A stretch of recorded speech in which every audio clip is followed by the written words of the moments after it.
Insta वाले बहू। प्रज्ञा को रील्स बनाने का बड़ा ही क्रेज है और वो दिन भर रील्स बनाती रहती है, खाते पीते घूमते फिरते घर में कॉलेज में। रील्स बनाने के कारण प्रज्ञा पूरे कॉलेज में हाईलाइटेड है। जहाँ उसके रील्स सभी को पसंद आते हैं, वहीं मनीषा चिंता में डूबी रहती है। एक रोज जब खाते हुए प्रज्ञा रील्स बना रही होती है, तब मनीषा कहती है, एक मिनट भी चैन नहीं है इस लड़की को। ये नहीं कि खाना तो आराम से खा ले, लेकिन नहीं, अरे थोड़ी देर रील्स नहीं बनाओगी तो आसमान नहीं टूट पड़ेगा। अरे मम्मी, इसी को तो कहते हैं डिटर्मिनेशन। तुम नहीं समझोगी ये सब। भगवान, इस लड़की को सद्बुद्धि दे। जब देखो तब टेढ़ा बाका मुंह बनाती रहती है। मनीषा की बात का प्रज्ञा पर जरा भी असर नहीं होता और वो खाते खाते रील्स बनाती रहती है। दिन बीतने लगते हैं और देखते देखते प्रज्ञा का कॉलेज भी खत्म हो जाता है। आए दिन कोई ना कोई मनीषा को प्रज्ञा की शादी करवाने का सुझाव दे जाता है। सब ठीक ही कहते हैं, प्रज्ञा की शादी कर देनी चाहिए। अपने घर के कामकाज में व्यस्त हो जाएगी तो खुद ही ये रील्स और नाच गाना बंद हो जाएगा। मनीषा और प्रेम प्रज्ञा के लिए एक अच्छा लड़का ढूंढने लगती है और तभी विकी का रिश्ता प्रज्ञा के लिए आता है, जिसने प्रज्ञा को उसकी रील्स देखकर पसंद कर लिया था। अगले दिन विकी अपने माता पिता के साथ प्रज्ञा के घर पहुंच जाता है और प्रज्ञा साड़ी पहने हाथों में चाय की ट्रे लिए उनके सामने आती है। जब विकी को पसंद है तो हमें भी बहू पसंद है। बहन जी, आप बारात की तैयारी कीजिए। एक बार लड़का लड़की अकेले में बात कर ले तो अच्छा रहेगा।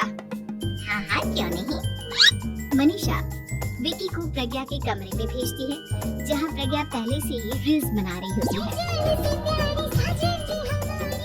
तभी विकी कहता है, आ गए आपके साजन जी। हमारे साथ ये रील्स कंप्लीट करती तो और भी अच्छा रहता। अच्छा जी, अब आ ही गए हैं तो बना ही देती हूँ आपके साथ। दोनों मिलकर रील्स बनाते हैं। जब वी मीट और तुरंत पोस्ट भी कर देते हैं।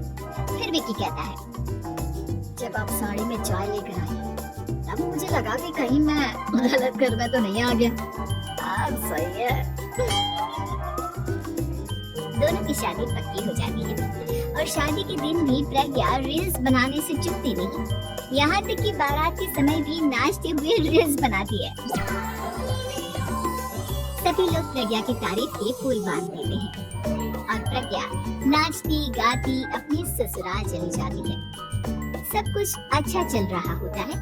प्रज्ञा यहाँ भी दिन भर हर चीज की रील्स बनाती रहती है।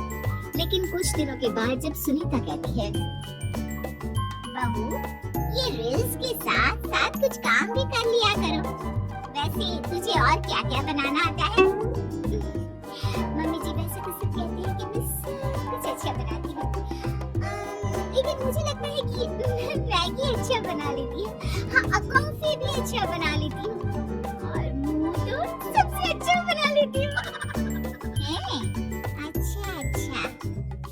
सुनीता अपना माथा पकड़ लेती है और कहती है, बहू, कुछ खाना बनाना भी सीख लेती हूँ। मम्मी जी, मैं लंबी प्लानिंग कर रही हूँ।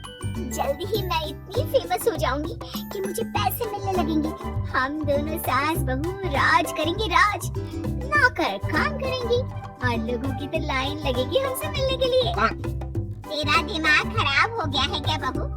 हंसी मजाक तक ठीक है, लेकिन इस तरह घर नहीं चलते। जितना जल्दी हो इस घर के तौर तरीकों को सीख लो। प्रज्ञा मुंह घुमाकर चली जाती है और तुरंत उसी वक्त एक रील बनाती है। देख सुनीता का गुस्सा सातवें आसमान पर चला जाता है और विकी के घर आते ही सुनीता उसे सब कुछ बताती है। विकी भी अब प्रज्ञा की इन हरकतों से परेशान हो जाता है। तुम टेंशन मत लो मम्मा, मैं देख लूंगा। विकी कमरे में जाता है तो देखता है कि प्रज्ञा रील्स बना रही है। विकी बड़े ही प्यार से प्रज्ञा से कहता है, प्रज्ञा, इन सब के लिए मैं तुम्हें मना नहीं कर रहा हूँ, लेकिन फिर भी हर वक्त तो ये अच्छा नहीं लगता ना। समझने की कोशिश करो, मुझे भी तुम्हारा थोड़ा वक्त चाहिए। मैं जब ऑफिस से आता हूँ तो मुझे समय देने की जगह इसी में लगे रहता। तुम ज्यादा ही सोच रहे हो। तुम भी मेरे साथ रील्स बनाओ ना, तुम्हें भी बहुत अच्छा लगेगा। तुम्हें इज्जत से कोई बात समझ में नहीं आती क्या? दिमाग खराब हो गया है तुम्हारा इस चकाचौंध से। अगर तुमने अपना रवैया नहीं बदला तो मैं तुमसे दूर चला जाऊंगा। तुम ही रिश्ता लेकर आए, मुझे लड़कों की कमी नहीं थी और ना आज है। विकी दरवाजा पटक कर चला जाता है। धीरे धीरे विकी प्रज्ञा से दूर होता जाता है। एक रोज मनीषा प्रज्ञा के ससुराल उससे मिलने जाती है। तब सुनीता उससे कहती है, बहन जी अब आई है तो कुछ दिन यहाँ रहकर जाइएगा, आप ही का घर है। हाँ मम्मी, बहुत दिन हो गए तुम्हारे साथ एक भी रील नहीं बनाई मैंने। प्रज्ञा तुरंत अपने फोन में रील्स ऑन कर देती है। ये सब मुझसे नहीं होता। तेरा ये भूत अभी तक नहीं उतरा क्या? बहन जी आप कुछ कहती नहीं क्या इसे? जब आप ही कुछ नहीं कर पाई तो मैं कर ही क्या सकती हूँ, सास तो वैसी ही बदनाम है। शाम को घर की लाइट चली जाती है और मनीषा प्रज्ञा से कहती है, मेरे घुटनों में बहुत दर्द हो रहा है, तो लाइट का कुछ इंतजाम करना बेटा। अच्छा कैंडल जला देती हूँ मम्मा। प्रज्ञा गाते हुए कैंडल जलाती है और खिड़की के पर्दे के पास रख देती है। मनीषा जिसे बहुत दर्द हो रहा है वो सो जाती है और प्रज्ञा हमेशा की तरह अपनी रील्स में लग जाती है। उधर कैंडल की वजह से पर्दा आग पकड़ लेता है और मनीषा के कमरे में आग लग जाती है। बचाओ! बचाओ!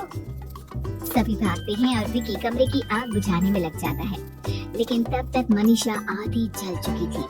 मनीषा की हालत देख प्रज्ञा रोने लगती है। विकी मनीषा को तुरंत हॉस्पिटल ले जाता है और उसे एडमिट कराता है। विकी प्रज्ञा से कहता है, देख लिया ना, तुम्हारे इस नाच गाने की वजह से आज तुम्हारी माँ की जान जाते जाते रह गई। अब पता नहीं तुम और क्या चाहती हो। उधर डॉक्टर कहते हैं, इनकी हालत बहुत नाजुक है, आधे से ज्यादा जल चुकी है। प्रज्ञा रोती हुई मंदिर में जाती है और भगवान के आगे जाकर कहती है, भगवान मेरी माँ को ठीक कर दो, मैं कसम खाती हूँ आज से ये रील्स बनाना छोड़ दूंगी, बस मुझे मेरी माँ वापस मिल जाए। 2 दिन बीत जाते हैं और मनीषा खतरे से बाहर आ जाती है। पेशेंट अब ठीक है, आप लोग उनसे मिल सकते हो। सब कोई मनीषा से मिलता है और प्रज्ञा सबके सामने अपना फोन तोड़ देती है। मुझे माफ कर दो मम्मा, मैंने तुम लोगों की बातों को नजरअंदाज किया। बेटा कोई भी चीज जरूरत से ज्यादा खराब है। मैंने तुम्हें रील्स बनाने से कभी मना नहीं किया, लेकिन हर वक्त एक ही चीज तो सही नहीं है। मैं समझ गई हूँ मम्मा, आई एम सॉरी। प्रज्ञा उस दिन से रील्स बनाना छोड़ देती है और पूरी तरह से अपने घर में लग जाती है।